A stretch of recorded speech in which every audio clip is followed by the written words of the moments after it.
영순이 여러분 안녕하세요. 랭킹스쿨입니다.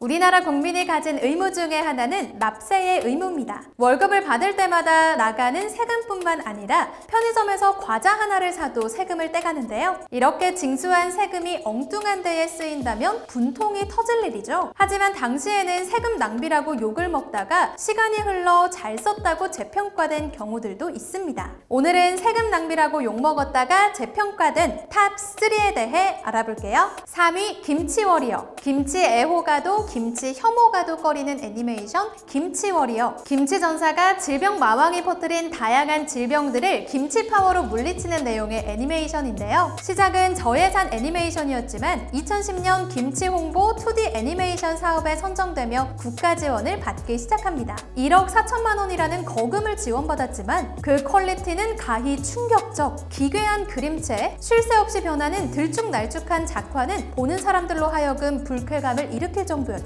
동시에 김치에 대한 홍보를 넘어 과도한 왜곡까지 서슴지 않는데요. 김치로 콜레라와 천연두에 대한 면역력을 기른다는 황당한 내용이 나오기도 합니다. 하지만 B급 감성도 아닌 F급 감성이라는 비난을 받은 김치워리어가 재평가받는 날이 오고야 말았는데요. 2020년 말부터 진행된 중국의 김치 왜곡 사태에 적극적으로 저항하는 모습을 보여줬기 때문입니다. 김치를 자신의 것이라 주장하는 중국 사람들에게 김치워리어가 좋게 보일 리 없었고, 김치워리어 영상에 김치는 중국 음식이라는 댓글을 달기 시작했죠. 하지만 관리자는 그들의 댓글에만 좋아요를 누르지 않는 등 무시로 일관합니다. 동시에 중국산 김치의 위생 문제를 비판하는 영상을 업로드하기도 하는데요. 꾸준히 김치 왜곡 사태에 대응하는 모습을 보여주는 김치워리어를 보며 사람들은 진정한 김치 전사라며 그를 응원하게 되죠. 게다가 최근 진행된 인터뷰에 의하면 국비를 받아 그 돈으로 제작된 것이 아니라 제작하던 작품이 공모전 입상을 해서 지원금을 받은 것이었다고 합니다. 그 이후로 10몇 년간 제작자의 사비로 김치워리어를 제작했다고 하는데요. 그간의 행적이 알려지고 오해가 풀리면서 비판하던 사람들도 옹호하게 됐다고 하죠. 결국 묵묵히 자신의 의지를 관철시켰기에 재평가받은 김치워리어. 이제는 사람들과 더 많이 소통하면서 김치에 대해 알리는 고퀄 애니메이션이 되면 좋겠네요. 2위 고척 스카이돔. 키움 히어로즈의 홈구장이자 우리나라의 유일한 돔구장 고척 스카이돔. 야구장 이외에도 마룬5, 퀸 등 다양한 스타들이 내한 공연을 펼친 공연장으로도 유명하죠. 이렇게 사랑받고 있는 고척 스카이돔도 처음부터 좋은 시선을 받진 못했습니다. 철저한 계획과 실행력을 바탕으로 지은 것이 아니라 그때그때 닥치는 대로 지었기 때문인데요. 처음에 아마추어 구장으로 예정됐던 고척 야구장은 야구 인기에 얄팍하게 편승하면서 난데없이 완전 돔구장으로 계획을 바뀌어 버립니다. 돔구장은 유지 비용이 막대해 세금으로만 유지되기 힘들어 프로 구단을 유치해 대여비와 관객 입장 수익을 벌어들여야만 했는데요. 하지만 철도와 도로 모두 접근이 불편한 지역에 위치했고 부지도 너무 좁아 수용 인원이 적을 뿐만 아니라 구장 내외에 관중 편의시설이 부족하다는 등의 문제점으로 인해 프로 구단이 모두 난색을 표했습니다. 이러한 문제점을 해결하기 위해 비용은 계속 투입됐고 완공에 든 비용은 무려 2,700억. 결국 키움 히어로즈를 유치하는 데 성공하긴 했지만 당시 돈 낭비다, 졸속 행정이다 라는 여론의 몰매를 피하지 못했죠. 그런데 완공된 다음 해부터 예상치 못한 성과를 가지고 왔는데요. 돔구장 특유의 장점을 10분 활용, 꾸준히 흑자를 기록하게 된 것입니다. 잘 정비된 환기 시스템으로 인해 완공 당시 기승을 부리기 시작한 미세먼지로부터 자유롭고 쾌적한 환경을 제공할 수 있었던 것은 물론 외부로부터 밀폐된 구조로 날씨에 영향을 받지 않아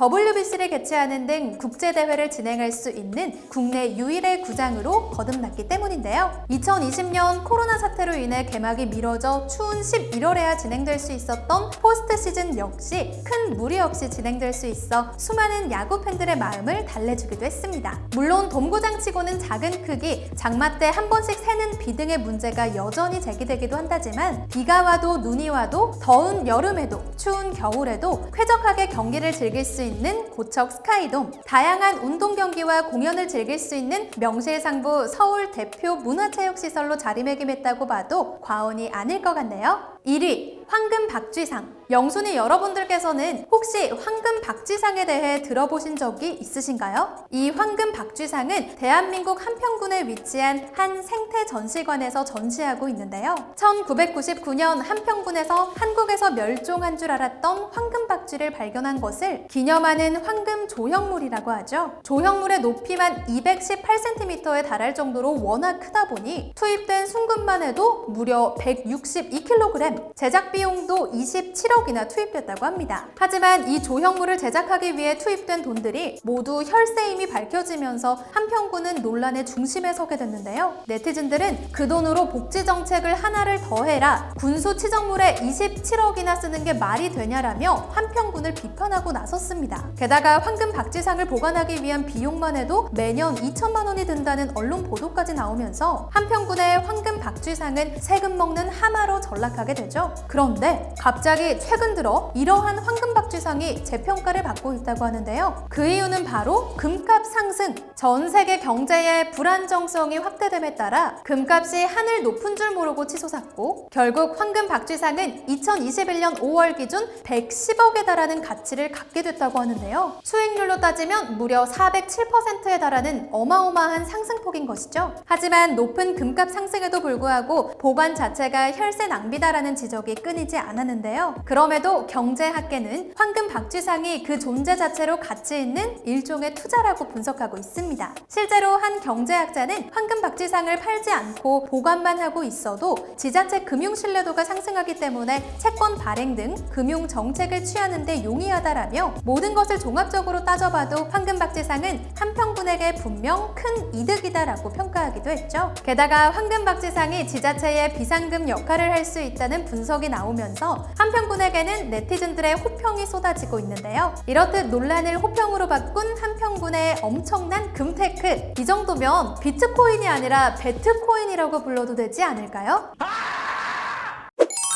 이렇게 호평을 받다가 오랜 시간이 지나서야 그 가치를 알아주는 경우들이 종종 있습니다. 지금 힘든 시기를 보내시는 영순이 여러분들도 계실 텐데요. 세상이 영순이 여러분의 가치를 알아주는 재평가 시간도 하루빨리 왔으면 좋겠네요. 지금까지 랭킹스쿨이었습니다. 감사합니다.